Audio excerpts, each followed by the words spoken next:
Hi കൂട്ടുകാരെ, നമുക്കിതൊരു ഉച്ചയൂണ് തയ്യാറാക്കാവേ. ഒരു കുമ്പളങ്ങ കിട്ടിയായിരുന്നു, അപ്പോൾ കുമ്പളങ്ങ വെച്ചിട്ടൊരു കറി ഉണ്ടാക്കാമെന്ന് വെച്ചു. ഇവിടെ നല്ല മഴയുണ്ട്. നിങ്ങളുടെ ഇവിടെയൊക്കെ മഴയുണ്ടോ? ഇവിടെ രാവിലെ എഴുന്നേറ്റപ്പോൾ തൊട്ടേ മഴയാണ്. ഇത് അമ്മ തന്ന കുമ്പളങ്ങയാണ്. അതിൽ ഞാൻ പകുതി എടുത്തുള്ളൂ.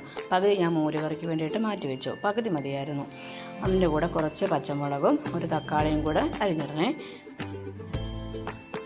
പിന്നെ കുറച്ച് പരിപ്പ്, മൈസൂർ ദാലില്ലയോ, അതാകുമ്പോൾ നല്ലൊരു കൊഴുപ്പ് കിട്ടും. മറ്റേ പരിപ്പിനെ കഴിഞ്ഞൊക്കെ നല്ല തിക്കായിട്ട് തിരികെ കറി നല്ല ടേസ്റ്റുമാണ്.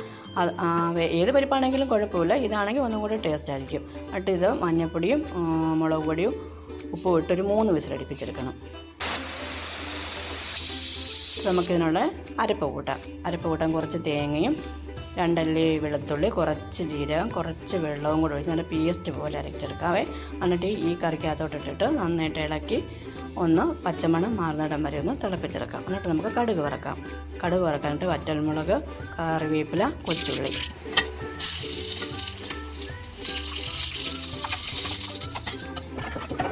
ഇത് എടുത്ത് കറിക്കകത്തോട്ട് ഒഴിച്ച് നല്ല അടിപൊളി ഒരു കറിയാണ്.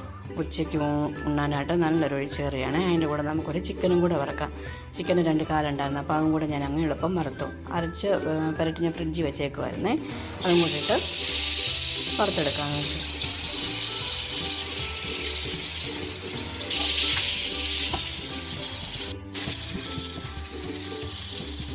ഇത്രയൊക്കെ പോരെ കൂട്ടുകാരെ ഉച്ചയ്ക്കത്തേക്കല്ലയോ? നല്ല അടിപൊളി ഒരു ഉച്ചയൂണല്ലയോ?